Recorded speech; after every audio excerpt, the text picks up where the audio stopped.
Hello, everybody. I hope you guys can hear me. Good stuff. Welcome everybody to Concordium's first inaugural town hall. I would like to welcome you all. Thank you very much for tuning in. We're doing this in an afternoon. I've got a ton of messages going like, too bad, I've got a meeting. Is this please recorded? The answer to this is yes. We shall be sharing this across various channels afterwards. I'm very happy that you guys are here. A lot of things has happened over the course of the last several months. I'm very excited to kind of also do this format with you, and of course the team as well, to give you an insight into what's about to happen. And with regards to this format, you're going to see that at least once a quarter.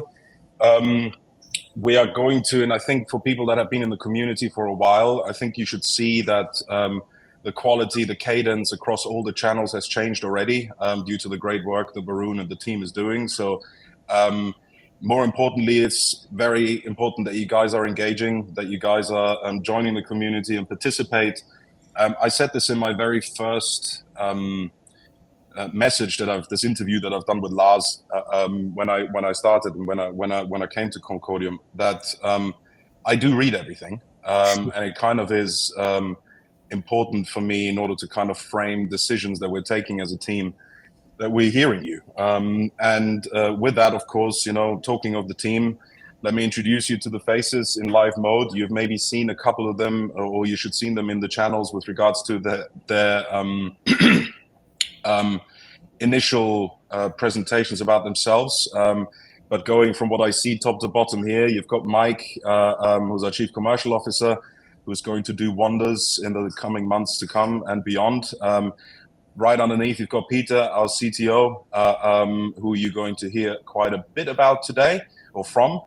And then you have Varun, our Chief Marketing and Growth Officer, who is doing that great work and puts things like this together, and many, many more things that are in the pipeline and are going to come.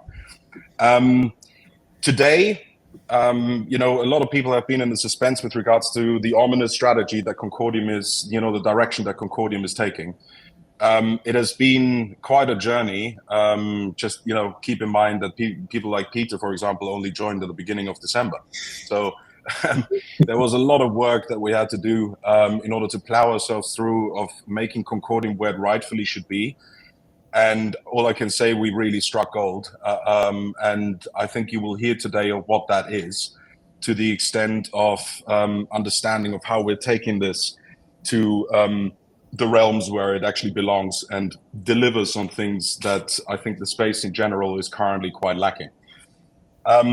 With that, of course, let's kind of get into it. At the beginning, a little bit of let me take a philosophical approach to it. It all started, of course, with this ominous white paper that I actually do read once a year at least. I mean, it's only 9 pages, whereas page 9, I think, is just the appendix. But at the end of the day, it was a revolutionary and big promise that was given to us all with regards to decentralization, trustlessness, the famous phrase of don't trust but verify, and financial freedom, specifically after 2008.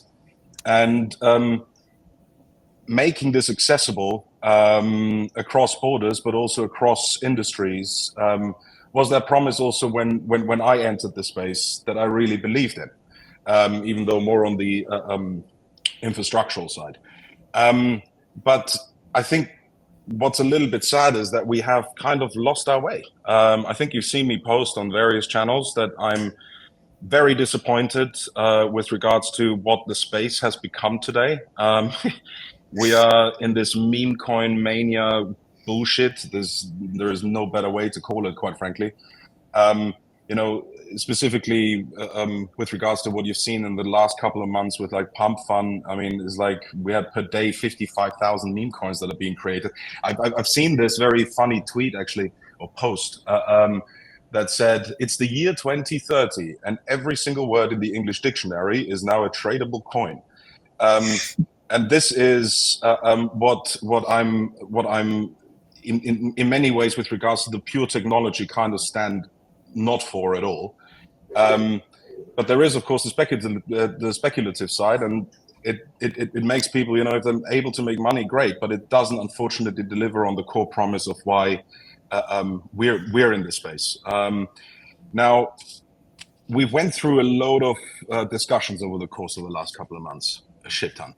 And we put out kilometers of research to kind of tie it back to what Concordium has, what the USPs are, and subsequently arrived at a very important core setup of what we can deliver to the market.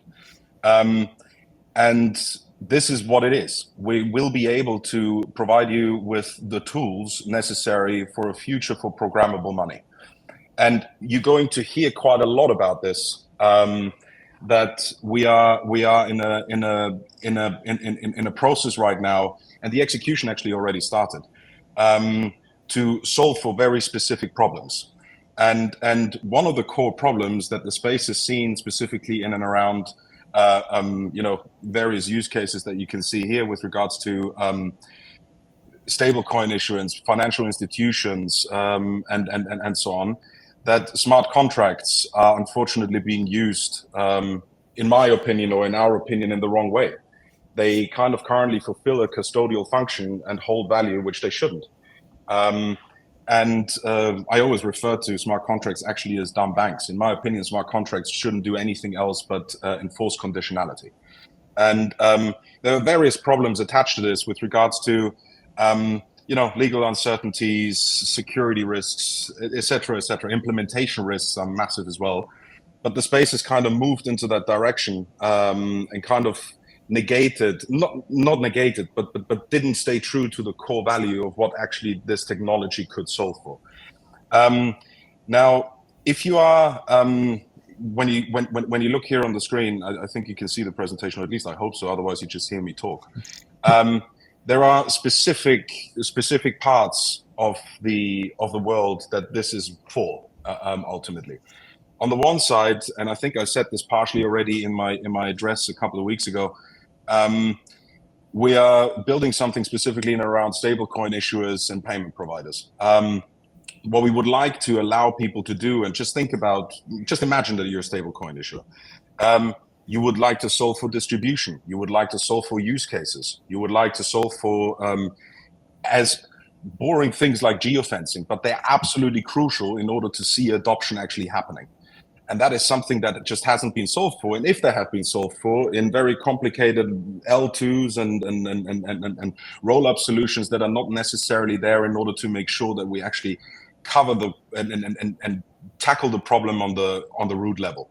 So same, of course, for financial institutions. They would like to do payments. It's a huge market, and you will hear about this today with regards to specific use cases that we are acutely aware of.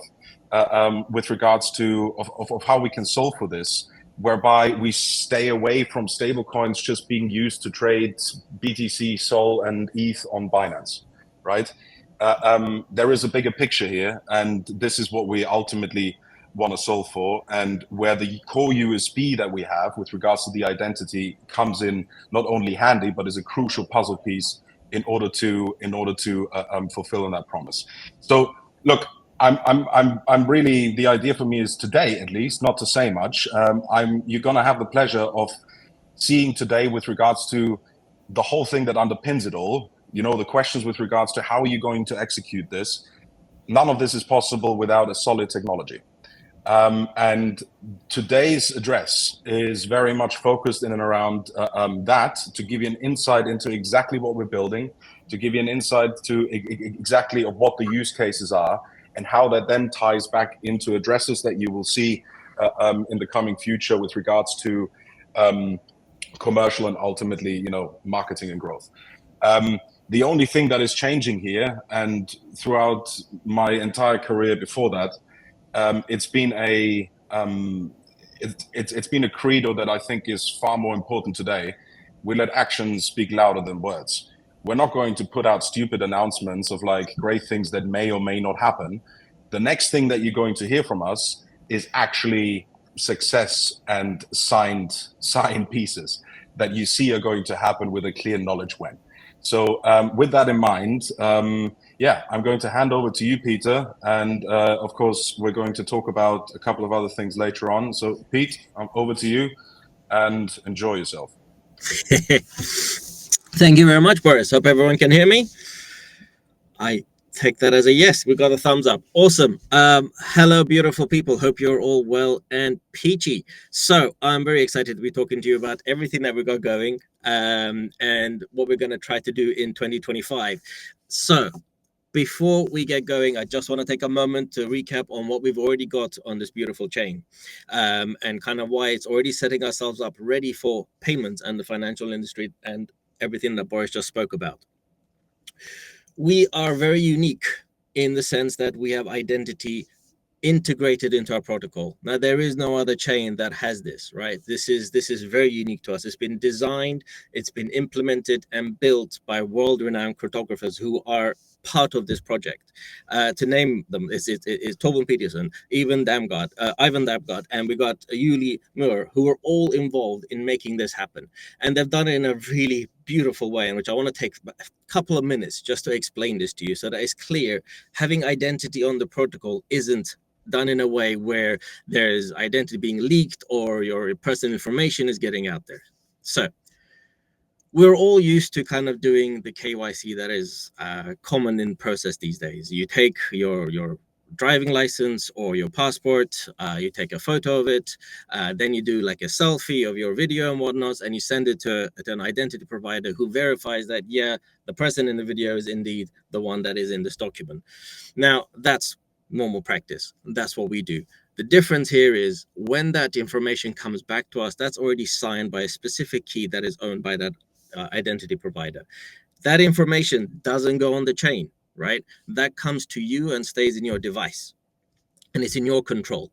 What does go on the chain is just a commitment that validates the information that's in your device. So if I was to change my date of birth and make me 21, because it'll be really good, you'll know straight away because it will match what's the information on the chain. Now, because we have this setup, it means out of the box, we can do zero knowledge proofs really easily, right? We have SDKs that allow you to basically ask my device, is Peter 18 years old? Yes or no? And I will do all the calculations that is necessary and send you back a proof that will say, yes, indeed, he is over 18. And I don't look it, but apparently I am. So what you'll be able to do is actually pick this up and validate it against the information that's on the chain. And that way gives you confidence that indeed this is true and the zero knowledge proof stands. Now, throughout this whole thing, there is no personal information that is given to you or publicly or available on the chain for anyone to know that it was me. It's the same if there's transactions happening on the chain. If I send in money from my account to Boris's account, you don't see that it's me, Peter, sending it to Boris. All you see is just a transaction that's on the chain between two addresses. Now, this keeps it nice and private, right?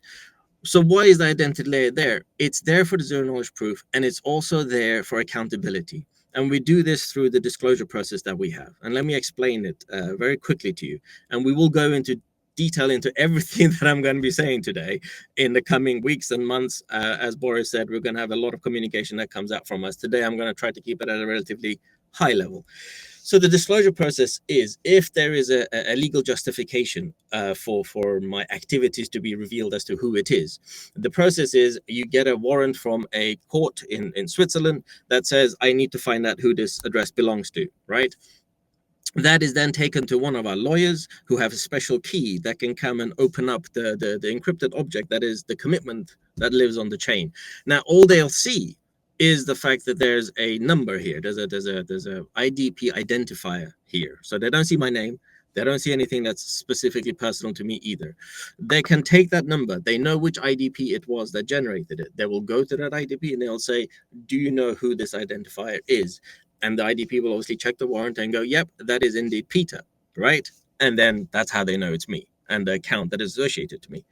Now, you might think, well, the IDP knows it's Peter all the time and can look on the chain and see what's going on. The reality is the IDP can't see that number because it's hidden, encrypted, and locked with the key that the lawyer has. So you can see how amazingly these guys have created this whole process, right? Where everything just works and everyone is protected at the right level. And in order to manipulate it or to get to my personal information, it's a lot of effort.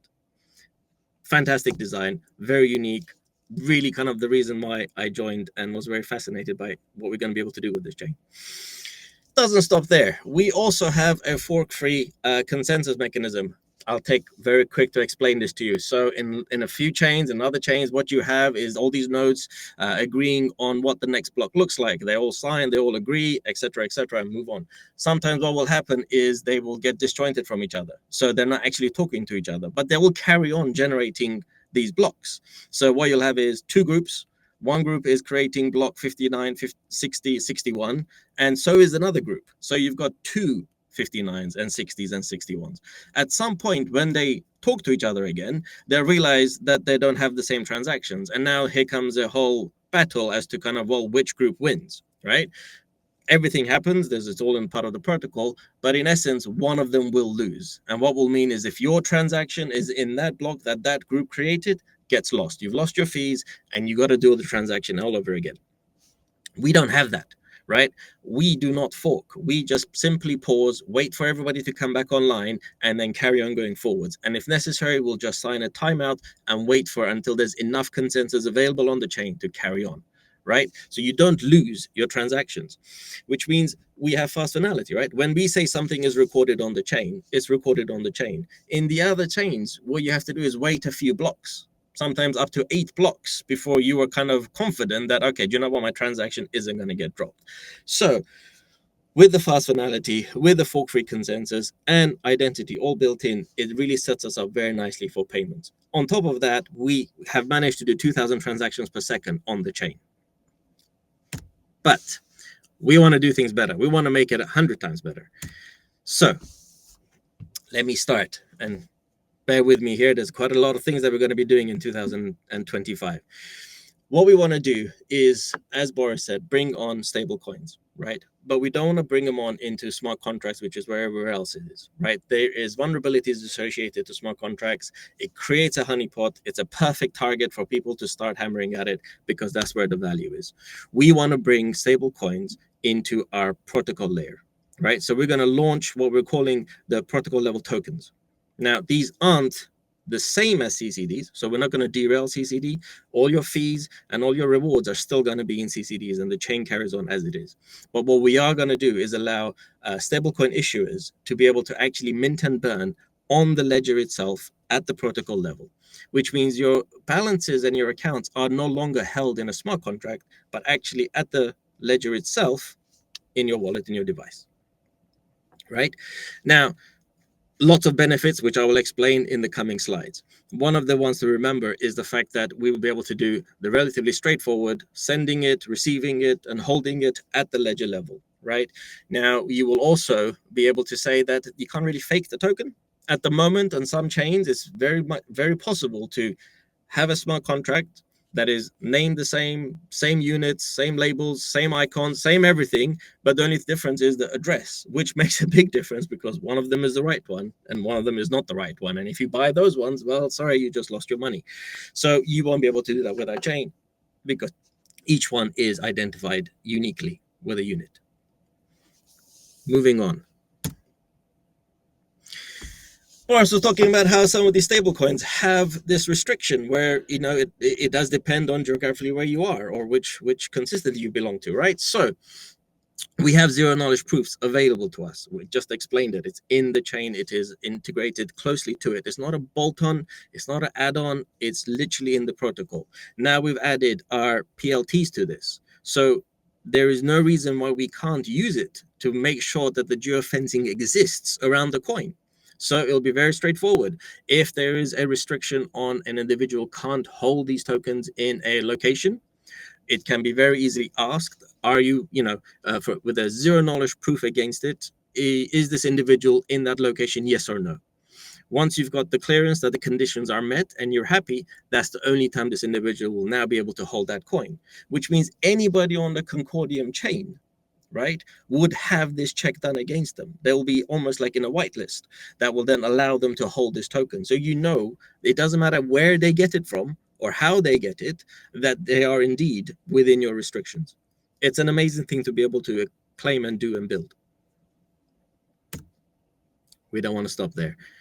This one's really my favorite. It actually really excites me because it's the first time I think we're going to get there where Boris is laughing. It is very exciting for me because I really want to get it to this point, right? And I think we can do it in 2025. It's the equivalent of, if you remember, and you're as old as I am, the Amazon Buy Now button, right? It was revolutionary for the time because it just meant you click once and everything happens in the background. You as a consumer have a great benefit. Merchants have a great benefit. You sell your stuff, I just receive it. It's the same thing here. We have a lot going on right now in the news and in the domains that you can see with regulations coming about keeping content and things in the right hands, right? We want things to be kind of adult proof to a certain extent, right? You can see on the left, social media access, gambling, adult content, tobacco, even weapons. There's a massive news today here on the BBC that says, you know, there's a whole law that's changing to make sure that you can't sell knives to under 18-year-olds, right? This is all happening. This is true right now. So what's happening is merchants have to either spend more money so that they know for sure that they're, you know, the people are 18-year-olds. You have to now give up your information, your passport details, or your driving license to these merchants that you're trying to buy something from. And how many times you're going to do that everywhere, right? How many people you're going to give your passport and personal information to? Not to mention the cost and the restriction that is coming on all the merchants. We will be able to do our zero knowledge proof, take a payment with the stable coins, all on the same chain with one button. So you literally rock up, put whatever you want in your merchant's basket, press a button at the end that says verify and buy. You'll get a ping on your device that says this shop wants to verify your age and pay X amount. You just simply say yes. And everything happens in the background, right? And that is a fantastic place to be at. And that is, for me, the first time you're actually crossing over the line to a real world problem, right? Where we're actually helping and solving the scenario that these merchants have, and indeed, you know, giving that piece of confidence to parents. So, verify and buy. Keep that in mind. That's going to be a strapline, which I'm going to keep using. Well, we don't want to stop there. That's good, but we want to make it even better. So we're going to make these stable coins programmable, right? And we're going to do that with the ability to lock. Now I'm going to take some time and explain this to you as to how it's all going to work. But at the simplest level, I want you to kind of understand that we're going to build the mechanism to be able to lock the money in your wallet. And what that means is I have stable coins. I want to send it to Boris, and I will be able to lock it in my account. Now it means I can't spend it, right? Boris can see that it is locked to go towards him, so he has confidence that I'm good for the money. We will then set a bunch of conditions, which I'll explain in a minute, that allows for this to then be able to be released towards Boris, or indeed canceled, and it stays back into my account and I can now use it. Now, what this will do is allow at the protocol level the holding of your funds. It means it doesn't go to an escrow, it doesn't go to a third party, it stays with you, right? There is no third person involved in holding your money. They might be involved in making a decision, but they're not holding on to your money, right? What type of locks do we have and what use cases is what I'm going to do in the next few slides, right? So we have at the simplest level a lock, as I just explained. The next level is a third party lock. So I say I'm going to pay £100 to Boris, right? But the person who allows that to happen is Mike, right? So Boris knows I'm good for the money. He does the job that he whatever we've agreed he's going to do. And then Mike is the one who comes and verifies and goes, indeed, yeah, Boris has done a good job. I'm going to release the money now, right? And he is the one who has to sign with his key and his identity to say that I released the money or the funds. That's the third party lock. Then we've got multi-signature locks. So actually it's both Mike and Varun who have to agree for that to be released. And we can do that too. Then we've got multi-locks in the sense of it goes into multiple directions. I lock my 100, but it's going to go to Boris, Mike, and Varun. And when the unlock conditions are met, it happens instantly. And if any one of them fails, they all fail, right? So it's a guarantee that that money will go to all of them or none, and it stays, and you can try again. We already actually have scheduled release on our chain already, as it stands, right? And what that is I can set my £100 to be released to Boris on a schedule, like 10 a month for the next 10 months, right? It will land in his wallet. He will see it. He just can't spend it. He can see that it's going to get released like 10 every month. And at the point in time, he will then have 10 and another 10 and another 10 and so forth. We're also It's very important. It's very important to say this. This stuff is already here, by the way. Absolutely. It's not like those logics that we just build now and let's see what happens. We're building it on top of those things that we discovered once we took the role with regards to, holy shit, this stuff is here. So that logic already exists, by the way. So that just needs to be clearly stated. And we're also gonna extend that logic so that you can actually hold on to it and do the schedule send. So I locked 100. I said 10 is going to go to Boris every month, and actually 90 stays with me while 10 goes, and then the 80, and so forth, and so forth, and so forth. And we're going to extend that logic, right? And then obviously on top of that, there's always the hash time locks, which are quite common in this space. It's basically you lock something with a hash of a secret, and only becomes kind of unlocked as soon as you kind of publish the secret, and all of that will exist. Now, these are just some of the flavors of what we can do. Now, one of the things that we will go into a lot more detail in the coming weeks is the unlock process, right? And I want you to kind of understand this as well, is when I set the lock, there's a few things which I'm going to kind of give. The amount, the direction it's going to go, and the unlock conditions. Are they going to be an individual? So it means the chain needs to get a signatured payload, which will say unlock, or, this is the critical part, it's going to come from a smart contract.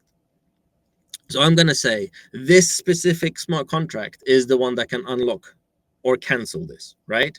Now, I know we said we want to do stable coins without smart contracts, right? But you got to appreciate the value is not in the smart contract. The value is still on the chain. Even if the smart contract gets compromised or anything goes wrong with it, all that's going to happen is the money is going to go in the direction that it was always intended to go, right? It's not going to be stolen. It can't go anywhere else. It can only go in the way it needs to go. So by allowing it to be managed in a smart contract allows us to do as many complex scenarios as we need, right? We can have oracles that are involved in making a decision as to when something gets unlocked or not. We can have multiple signatures, multiple destinations, etc., etc., etc. The power of the smart contract finally being able to use to do something that is actually really secure in forms of payment and not causing vulnerabilities. Right. I'm going to take you through three use cases. Right now, there's lots of use cases. We've been talking about them, but we've agreed I'm going to do just the three. And bear with me here while I go through them. First one is trade finance, right? So, hypothetical scenario: we have company Alpha who wants to buy some goods from a factory Omega. Alpha happens to be in the UK, Omega happens to be in China, right? And we're going to use Beta to do the transportation from one to the other. It's a relatively big order, 500,000K, and the terms of the payment is the factory would like 30% upfront, so to start the production, and the rest of 70% will be on delivery once Beta actually gets it to the Alpha company. So what happens right now is Alpha will pay the 150 and wire it across so that they can start manufacturing. Omega starts the manufacturing process, but Omega needs a bit more kind of a guarantee here that actually Alpha, you're good for the rest of the money, because once I start producing it, I need to have it. So Alpha has to go to somewhere like a bank, lack of a better word, Bank Delta, who will give him a letter of credit and say, yep, they're good for the money. And even if they're not, I'll vouch for it. The letter goes to Omega. Omega goes, okay, I'm happy. I'll start manufacturing. Now, there's obviously a cost involved here to Alpha for getting the letter of credit. The bank runs it as a service more than anything else, right? Everything goes to plan. Beta gets the shipment, delivers it. Once it's delivered, it's now the bank who's going to verify that process and say, yes, the shipment is good before releasing the money and getting the goods to Alpha. So Omega here sits waiting while this is going to happen, right? So there's a delay in payment, considerable amount, right? So just to summarize, extra fees, right? We have the bank's verifying process involved here that slows things down. And obviously there's always delays and fraud that can happen here in the middle that makes things even worse. Bring locks into it, makes things a lot simpler, right? So conditions are the same, the costs are still the same. I still need to get 150 across to Omega as alpha. But what I'll do to give Omega that confidence and peace of mind is I will lock 500 in my account. And now Omega can see that I'm good for the money. Now the lock can't go anywhere. I can't spend the money. Omega knows it's going to them, but it's still with me, which means during that time, if it's a yield bearing token, I'm actually earning it, right? It hasn't gone anywhere else. So I'm actually getting the interest, which I should do because that's my money. You could say, and look, when I say could do, all these conditions can be programmed, can be agreed beforehand, right? In the other version, it's almost like I need the money before I can start manufacturing. Whereas in this case, you could say, to be honest, once you give the shipment to beta is when you'll get the first tranche of payment. We'll just, for argument's sake, say it's the 150 you're going to get. Then as the shipment is going through, you could build it in a way that says we're going to use either check-ins at the port or IoT devices. That means the beta is going to get money as it's going closer and as it's delivering it, or Omega is getting more money released from this lock as it's getting closer to the port. Once it's there, the conditions would be that beta needs to sign to say it's been delivered. And as soon as that's been done, the money is released and Omega has what it needs and alpha has the shipment. Much simpler, a lot more transparent, less cost involved because there's no third party that is going to take an extra cost for service, right? And on top of that, you earn the interest while you're holding on to your money. Hopefully that explains it. Next one, not as complicated or bigger values, but nonetheless value to the individuals who are involved here. Pam wants to hire a house from Tom, right? At this moment in time, the rent is $3,000 a month, and Tom demands, which is quite common, a 1 month's worth of deposit upfront. Right now, this is usually for if there's any damage done to the building or anything like that, Tom can then claim from this $3,000. So what happens is Pam gives $3,000 to Tom, and then an additional $3,000 for the first month of rent, and starts renting the house. Everything is great. 6 months passes by, which is what the length of the rent was, and now it's time to exchange. Pam gives the keys back, and Tom goes, "I'll get your deposit back to you in 14 to 30 days once I do all the paperwork and process it through." Right now, Boris is laughing. Not very fair on Pam, right? So she can't actually use that deposit. More like unnecessary, but this is the world we live in right now. It also means Pam can't use the 3,000 for a deposit for the new rents that she wants to go and use, right? She's stuck. Also, this whole time, Tom has been earning interest on the 3,000 that he's been holding, just in case, right? Not to mention the fact that if there's disputes here, this process can go on a lot longer than mentioned, right? Let's bring in locks and see how this kind of makes things better. Well, for starters, Pam doesn't have to give Tom the 3,000, right? She just locks it and holds it in her account, which means throughout the whole time, the 6 months that she's there, the interest is on her 3,000, not in Tom. Tom is good because he knows the money is locked and Pam can't spend it and go on a shopping spree, right? So he knows that the deposit is there should he need it. This whole process can be set up in a way that who can cancel, who can draw down, and you can kind of work that out in between Pam and Tom. But let's assume Tom is the one that can cancel and draw down should he need to.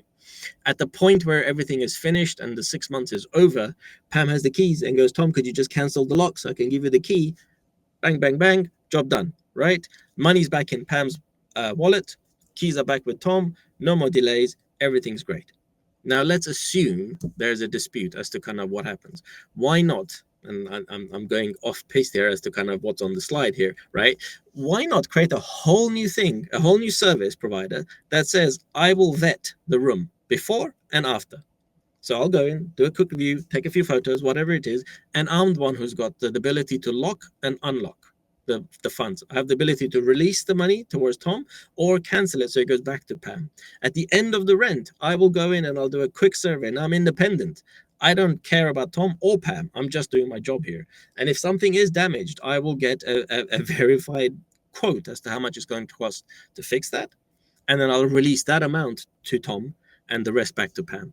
Now everyone's happy. Tom gets the house fixed and he can rent it again. Pam gets the deposit back relatively quickly. I'm happy because I'll take a quick fee for the service that I'm providing so that everybody gets happy. It just allows us to do these kind of things, right? It allows us to create a whole new industry. Last one, promise. Stay with me here. P2P marketplaces. We've all bought stuff from these marketplaces, the likes of eBay and so forth, right? Generally, this is the process it goes, right? Pam wants to buy a book from Tom. They do a lot of things between Pam and Tom. It's my general people that I go to whenever I'm trying to explain anything. I can't hear those. I can't hear those names anymore. You get used to it, Boris. So Pam wants to buy a book from Tom on this marketplace. What happens is Pam has to pay Tom. There's no other way, and then starts praying that Tom actually sends the book across. Tom then says, "Okay, I'm going to pack it up and give it to Sam to deliver it." And he starts praying, hoping that the book actually gets to Pam. After a lot of praying, Sam kind of delivers the book to Pam and everyone's happy. But quite a lot of stress level, quite a lot of places where fraud can take place, right? Where someone doesn't deliver the book or delivers the wrong book or kind of takes the book and runs off with it, never actually gets it to the right place. So how will we solve this with locks? Well, guess what? Pam's not going to send the money anywhere. She's just going to lock it, right? It stays in her account. Tom knows she's good for the money, puts the book in Sam's hand and goes deliver it. Now, Sam's the only person who can unlock the money, right? So when he says it's delivered, that's the trigger for the release to take place to go to Tom, right? Now, you could say, okay, well, what happens if Sam is dodgy here? You could say, well, Sam doesn't get his money unless he delivers it. And Pam has to also sign. So it's a multi-sig on top of a third-party signature, right? So both Pam and Sam need to sign to say it's been delivered. Sam gets the delivery money, Tom gets his money, Pam gets the product. Everyone's happy. You could still say that what happens if Sam doesn't care about the delivery money because what he's taking is of greater value? Well, you could counter that by saying there's a lock on Sam's money to Tom. That's the value of the product that he's delivering, right? And as long as he delivers it, Pam is the one who's got the cancel key. So by Pam saying, yes, I accept, all these locks and cancellations and releases all happens automatically, right? So you can see how you can use programmable money to incentivize people to do the right thing and not commit the fraud. All by simple locks. All doable in 2025 on stablecoins. Lots to do. As Boris said, we've already started. The guys have been busy designing and trying to figure out how we're going to do all of this. This is the goals that we're going to aim for, right? We already have our protocol 8 in motion right now that's going to go live. You should have heard the announcements today already. That's planned for Q1. In Q2, we will have our PLTs available to our partners. We're going to be working with them. You're going to hear a lot about that from Mike in the coming weeks, hopefully. And what we'll do is have it available for testnet and for the developers to come and build. So this is also a call to developers, merchants, anybody who can see any of these use cases that can be useful, right? We would like to hear from you and we would like to work with you to build this, right? This is a communal effort. Then in Q3, we will have the locks implemented in our protocol, which will allow you to do the multi-party locks and the simple locks of actually being able to unlock via individual or smart contracts. And towards the end of the year, we'll be going live with our multi-directional locks, hash time locks, and our schedule sends, all available on the Concordium chain. Hopefully, you kept up with me, and apologies if I spoke too fast, but I'm really excited about what we're doing. You were actually much faster than I thought, Ben. Thank you, man. I mean, let's kind of, before I'm going to tell you something else. I'll go back one. No, it's fine. You can leave that screen on. It sounds so simple. It sounds so obvious. Which is the beautiful thing about it. Coming back to Satoshi's white paper, peer-to-peer value transfer of value, electronic cash. Which, by the way, if you go into day-to-day's life, this is what happens anyway. You do your Face ID and go beep beep. If you actually would ask the normal consumer on the market, like even when it comes to securities, and go like, yeah, well, I've got this Robinhood account and I'm buying a couple of Apple shares every month. If you would know the cluster, no, I'm not allowed to say that word. Sorry. The cluster of problems. The cluster of nightmare that happens behind the scenes in order to get that actually done. you would be surprised, and I'm sure that 99% of the people on the planet do not know of how the system actually operates. What we're doing here is abstracting away and disintermediate unnecessary things, which also what Bitcoin stood for. It's just not able to. It just took a different direction in terms of like a store of value. But at the end of the day, what this is simple and straightforward. It will allow for dApps to be created for all sorts of eventualities, and subsequently make this space and make this technology actually accessible. And when we talk stablecoins, take the use case beyond having a trade against shitcoin A on Binance and the exchanges, or use them for some yield farming in some ominous DeFi pool. Like, this is ultimately it. And if you abstract this away and look at it in very in a simplified way, you actually get very excited, because like, I mean, I don't need to, like, Peter is always like this, by the way, using words this like was toned down. peachy. Yeah, you actually very calmed down right now. I don't know what pill you took, but it's like it's mind blowing that if you have been in that space for a while and you actually see what's actually possible. And the good thing is, we are pretty far advanced already, because some of those core logics already exist.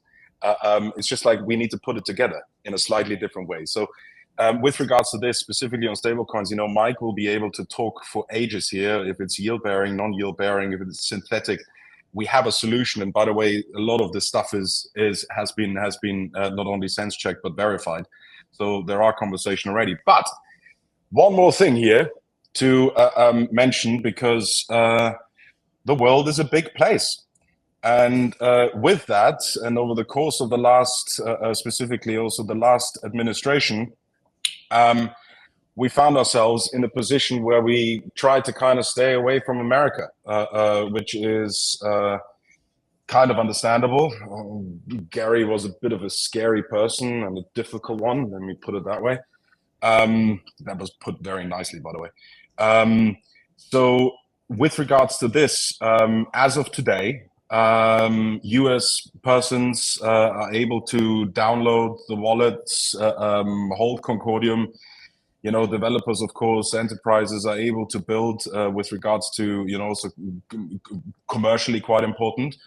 But more importantly, there have been quite a lot of conversations ongoing in terms of access as well. You've heard this in my first address. US exchanges are another thing. It's quite hard to get access right now to CCD. And what I said earlier, I do bloody mean. This project is going to run on news that is confirmed, not just nice, high-flying, talking out of the blue bullshit. So with that, you will see quite a lot. I just wanted to have the community know, because it was a request and an absolutely correct one, that US should be accessible. And as of today, with regards to people wanting to get access in whichever shape or form, there is the ability. Also with regards to exchanges, I just would like to say one thing. Sequence, and you've heard this about or from me quite a lot. Sequencing, I never once I came to Concordium and also with the team starting, I never was worried of what to do or how or why we're doing it, but when are we gonna do what? Because there has been a history, and that history didn't really fulfill or lived up to its promise. So this time round, things are going to be vastly different, and we simplified it. And I hope you see of how we simplified things. And there's going to be a load of questions. I see a load of questions that have been asked, but more importantly, we have asked over the course of the last, I think last week, we put this out for people to put a couple of questions in. And we received over 400, which I was actually quite surprised, to be honest, because this community right now is not the biggest, but the engagement on that one was great, because people are really awaiting some change. And I hope you've seen that here from a pure technology standpoint, with some of the stuff that we already have and a load of the good stuff that we're about to build and release in Q2, Q3, and Q4. With that, of course, we hopefully have addressed with the pure technology side of things a lot. We have clubbed a couple of similar ones together. Anything with regards to bloody price action, I hope you understand that we're not going to answer anything on that front. Again, we're going to have actions speak louder than words. But you know, there is that part. And with that, because you might have wondered why, oh yeah, Mike is moving. That's good. Why Mike and Varun are here.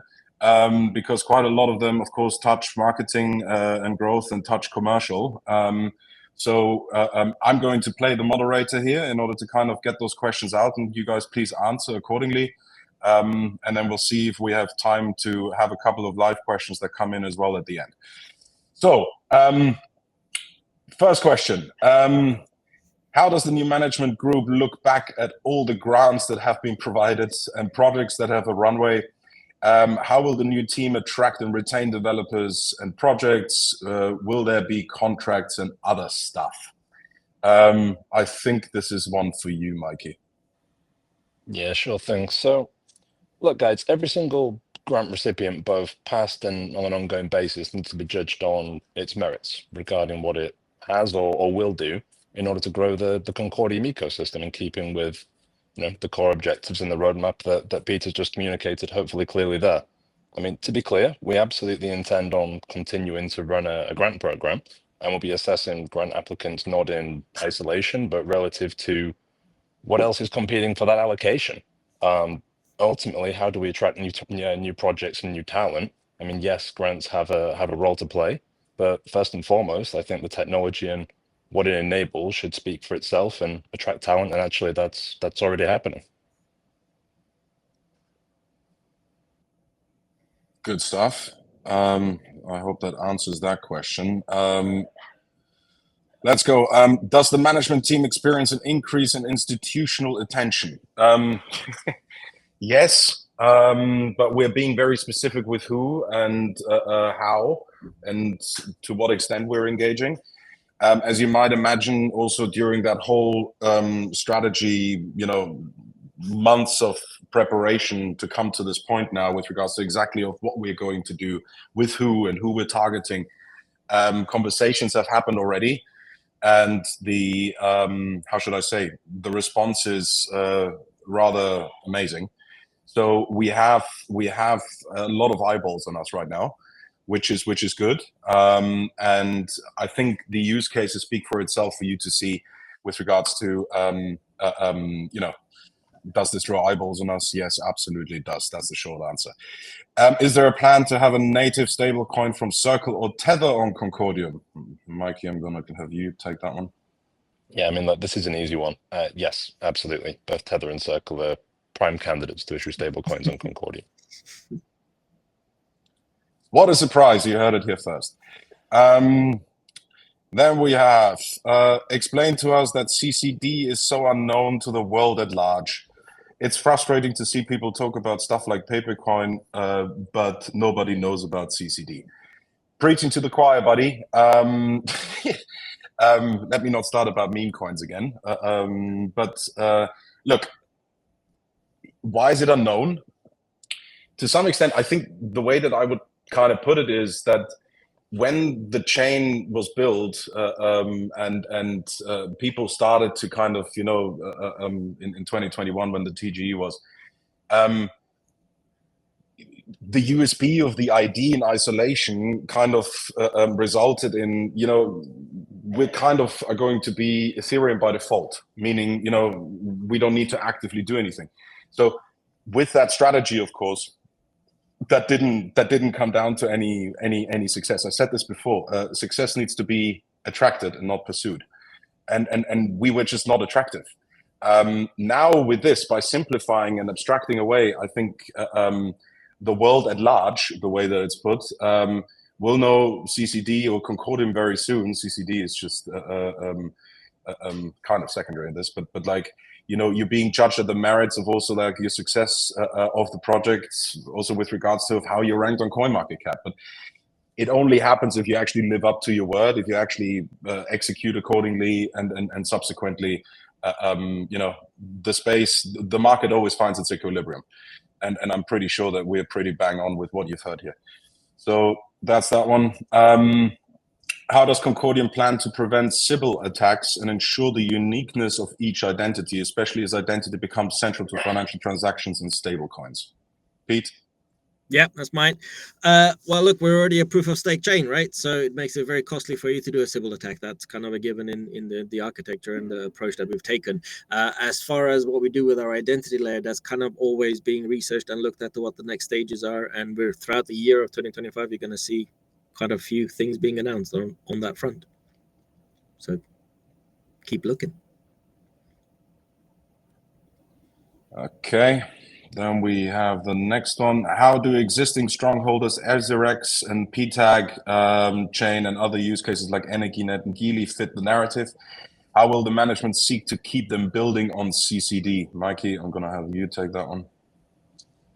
Sure. So there's two parts to this one, right? First of all, ultimately, we are an open source blockchain, which means anyone who sees the product market fit is welcome to come on build on Concordium. And of course, we hope you do. But more importantly, the second part there is that everyone who's building a business is ultimately creating value that they intend to monetize, right? And monetization is going to require two things, kind of fundamentally. One, the unit of value transfer, i.e. a stable coin. And two, a secure chain to facilitate the payment. And that's exactly central to the strategy, regardless of what you're building. Lovely. That's answered here then. Where are you planning to grow the team after C-suite reshuffling? Okay. So yes, there have been a lot of reshuffling. I mean, it's an entirely new leadership team, apart from Jürgen, of course. But we're centered here in London. I've said this in some of the address before. So that was done. And now, of course, there is the entire, well, reshuffling, I wouldn't call it, but we need to have the right bums on the right seats, because otherwise you can't execute on whatever you would like to execute on. That already has happened. And I do see that we have the team in place now with regards to actually getting all this done confidently. Some of those, technology can be a little bit, I mean, you can ask Peter directly, or Peter can do maybe a little segment on this if it's that interesting. But at the end of the day, what it comes down to is he can have people across the world, which he does have. I think Mikey is more just looking at him. I think he would like to have it a little bit more in and around London centered, because it's just more efficient. But we're also looking at certain, because I've seen it in one of the channels, they've seen the chop host, maybe in US, maybe blah, blah, blah. So, and Varun is pretty far down the line as well, as far as I know, with regards to his entire team. So that's the entire structure done. It's now just a matter of execution, which partially actually already started. So that's the answer to that question. What concrete actions will the management team take to increase exchange volume? What can we expect from market makers, and which? Mikey, since you run the ecosystem. Sure. So there's probably two parts to this piece. Again, I mean, look, the first piece is the organic demand creation, right? Via everything you've heard here today and on the previous calls with Boris. But the second piece is there's an entire strategy wrapped around building out the ecosystem, the infrastructure, and ultimately enhancing the accessibility of CCD. We can't name specifics here today, but you're going to see multiple announcements coming out shortly regarding exchange listings, transaction monitoring, market makers, and some third-party integrations with wallets as well. So that's all to come shortly. In the right sequence, guys. Again, and I want to make this clear, as long as people don't understand exactly of what we're doing, and we're being very careful of how we are making sure that we let you guys know, but also, again, actions speak louder than words.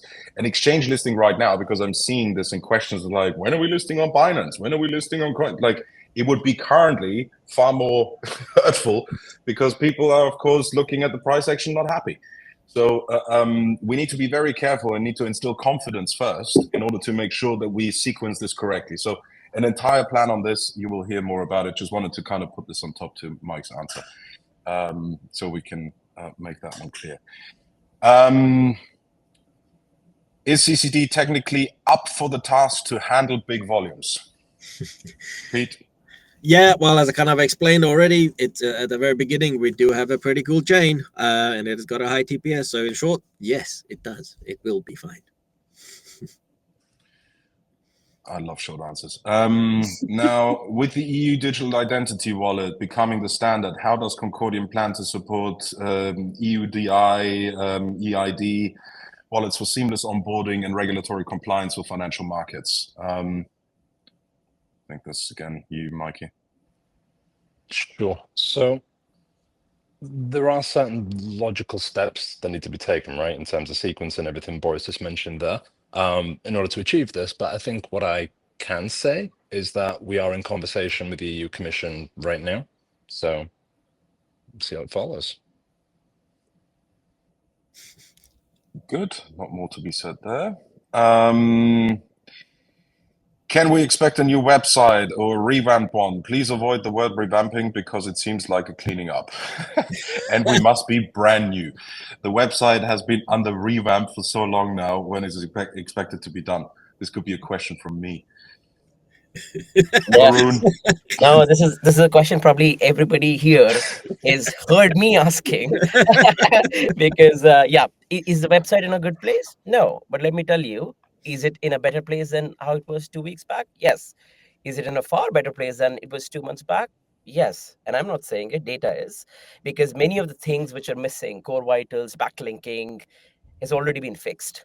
The domain authority is far, far better. Our discoverability has moved up, and so has the traffic. But I guess anybody who's been following the website would have seen these tweaks happening. But will there be a new website? Yes, of course. I mean, we can't do all this amazing stuff and not tell the world about it. When will it be? Next month. Will we have more? Yes. Following the sequence, we will keep introducing new sections, new pages as we grow. But next month, you will see a new website. Boom. All right. To what extent have all these assumptions about the strategy been validated? Where's your evidence? Love that question. Mikey, go. Sure. So, I mean, look, we're very fortunate, I suppose, that from previous roles, we have a pretty deep Rolodex in terms of issuers, market participants, and look, that's enabled us to quite quickly validate these assumptions across, I mean, look, what we got, non-yield bearing, yield bearing, tokenized money market funds, etc. We've been across those and some industry use cases as well in terms of where the organic demand could come from. So yeah, the short answer is it's absolutely been validated. Short and sweet. The number of validators have fallen since the birth of the Genesis block up until today. Is this an issue security-wise? What is the ideal number of validators 5 years down the road? I'll take that one, Boris. So look, we've already got 146 validators on at the moment, right? We're looking to grow that in 2025 as the chain expands and as we get more use cases on here, right? As to what it looks like in 5 years, well, the world's the oyster. Why limit it? Keep going. Done. How do you plan to address the challenge of wallet onboarding and recovery across multiple devices without relying on seed phrases while maintaining security and compliance? That's for you as well. Yeah, I'll take that one as well. Look, with all these changes that we're doing, the wallets is all part of this build, right? That all the tooling that goes around the chain is obviously going to get revamped and enhanced and kind of looked at as part of this build. It's not just the protocol we're doing, it's the usability of it as well, the SDKs, everything around it. So wallets is one of the things that is already underway and being looked at with our partners. A lot of the conversations that I have, like, he hates when I constantly come to Peter about figuring out the bloody wallets because it's already underway, guys. It's already underway. I can be quite annoying. So how do you plan to address the chat? No, we had that one. Recently, there were some large CCD transfers, one of which was 250 mil. Any chance it can be clarified what these were? Yes, Mikey, go, please. Sure. So happy to provide some light color on this one. So look, as a foundation, absolutely as we should do, we're putting the Treasury to work to support the ecosystem, further decentralization, and the overall development. So that's what this transaction relates to, guys. I can't wait for your commercial address, my friend, when you say a lot of more things. What's the Concordium privacy strategy and when will the first solutions be available? Private smart contracts, private assets?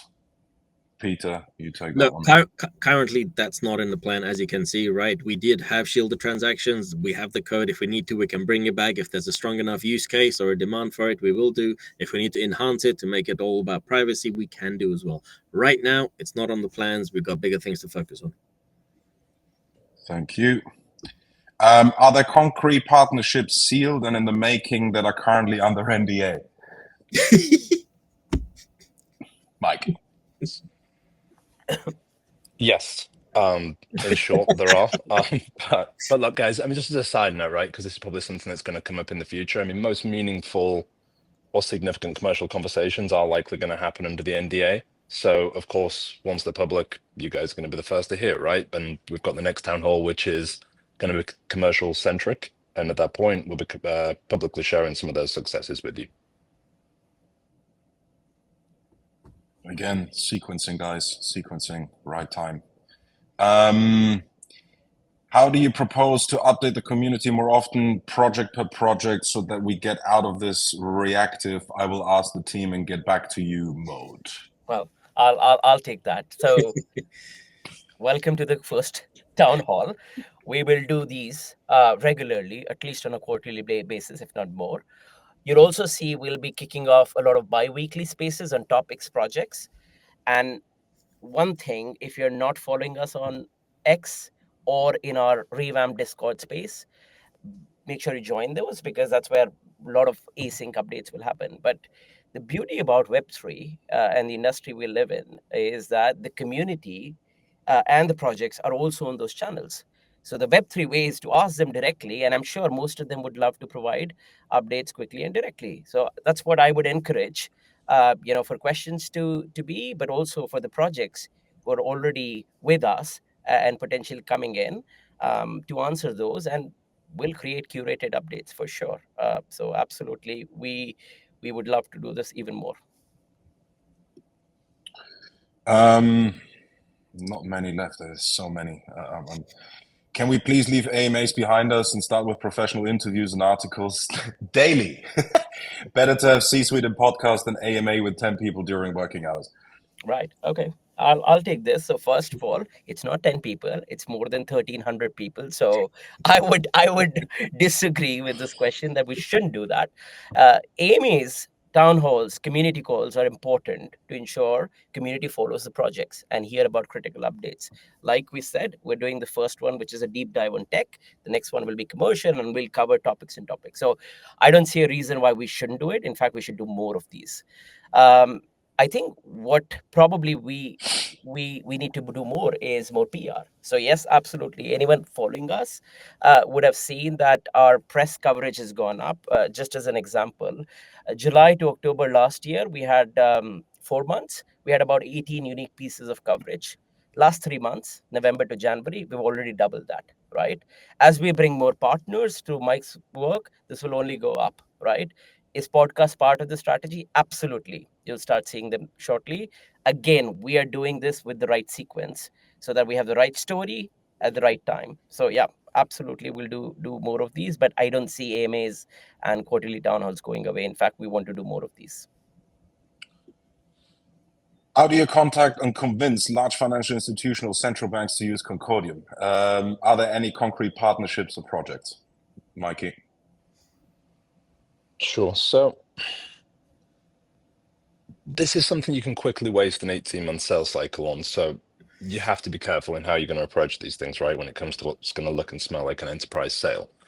The way we're approaching this is actually via channel partners who we're already working with, and like there's some new ones as well. And ultimately, the target criteria for us is which of those channel partners are actually already consulting on these projects, when the financial institutions or the central banks or whatever it may be, when they're actually looking at the scope of their initiatives, when they're looking at bringing something to market, who's already in the room and who's actually advising them on to meet the set criteria that they've got. So for us, it's about sourcing those channel partners, educating those channel partners, and effectively letting them do those initial yards for us, right? Like they're going to bring us into the room as and when appropriate. It's a resource light way to approach this, but ultimately they're already there. They're already in the room. We don't need to go kind of knocking on doors on this one. So that's the way we're approaching this. Is there any institutional interest in CCD? Why aren't they buying? Okay, so the first part to that, I would say, is by why?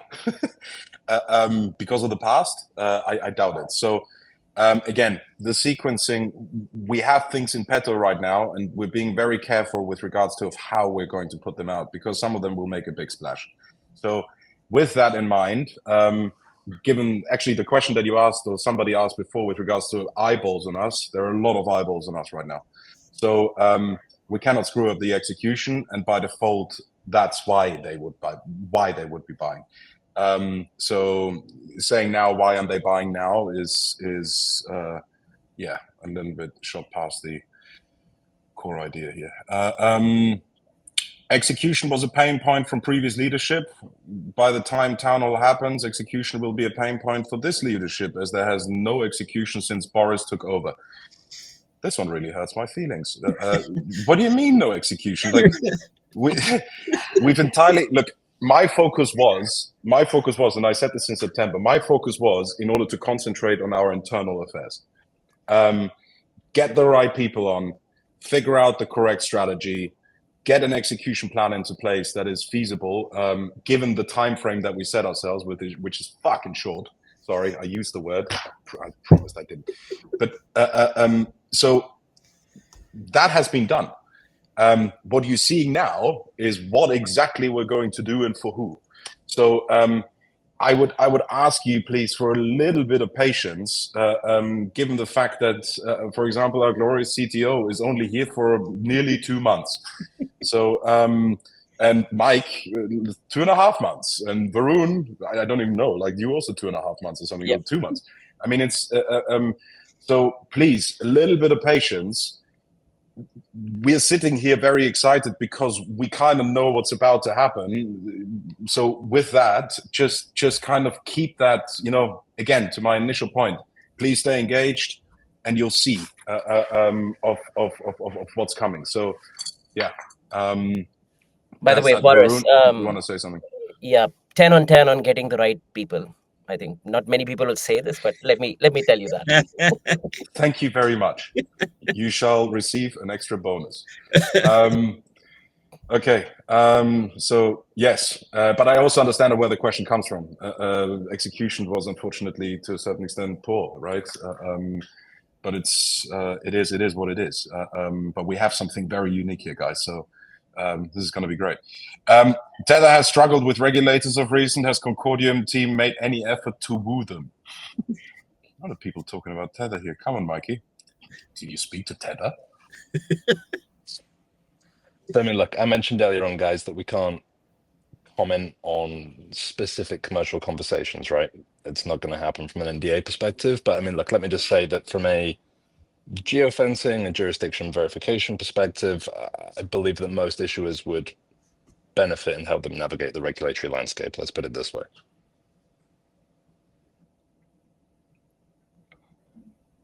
I'm always muting myself because you're not sitting that far away from me. Yeah? Okay, we only got 2 left. Thank God.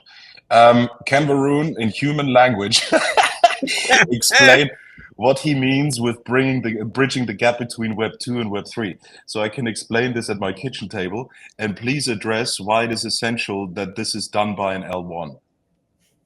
Great question. I like it because somebody's been reading my tweets, which is fascinating. Also, I am no longer a bot, which is a surprise.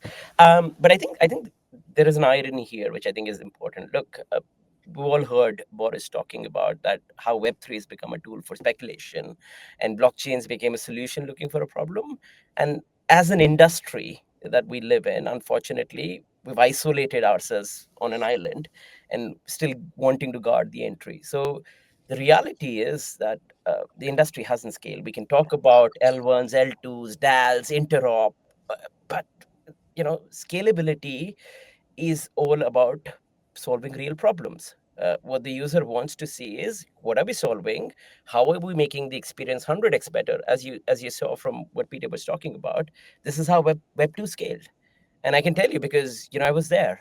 So do I believe in blockchains can do it? Yes, absolutely. The best part, Web 2 can't solve many of the problems because it is centralized, it is controlled. But I think we need to move beyond as an industry on speculation and go into what we need to solve. And hopefully, a lot of you have seen what Peter is building. And honestly, that's the reason I am very, very excited to be here. And I absolutely think this is a bridge. This is how we actually take blockchains and solve real problems. So hopefully, that is a human answer. But I'm really, really excited about this. Verify and buy. Verify and buy. You really love that thing, and rightly so. How and when will USA KYC be made available? This is the last one, because I think we ran over massively. And GB KYC, and from there worldwide, when can we expect listings on US exchanges? And what can we as a community expect from a listing? Because it seems like listings do not guarantee appreciation. Correct, specifically to the last part of the question. I said this earlier, and I do mean it, a listing now without actually hitting specific milestones, specifically on the commercial side, with announcements that actually have an impact, a listing will be hurtful more than anything. Because again, you know, you need to call a spade a spade. The price action hasn't been great, and there are investors that are not happy.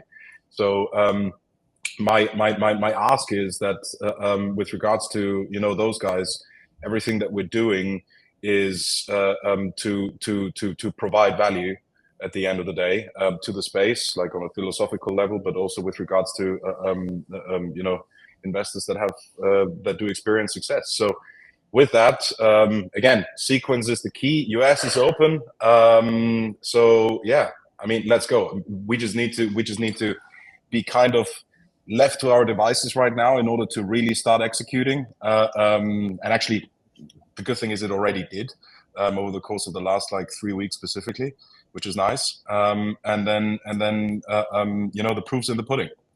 So with that, I think since we overran so much, let's not take any live questions. You've got all the different channels. I think there is an after get together, whatever you call this, in Discord, where you can address a lot of those questions and we will answer them. And yeah, I hope you guys see from a pure technology standpoint of how bloody exciting this is. I have hardly seen opportunity like it, to be honest. And while delivering on the core promise of why we are in this space, quite frankly. So with that in mind, thank you very much for tuning in. Continue to be engaged, and we're very much looking forward to show you the fruits of our labor and make this place better. And with the place, I mean the entire industry. So thank you very much for tuning in, and see you guys soon.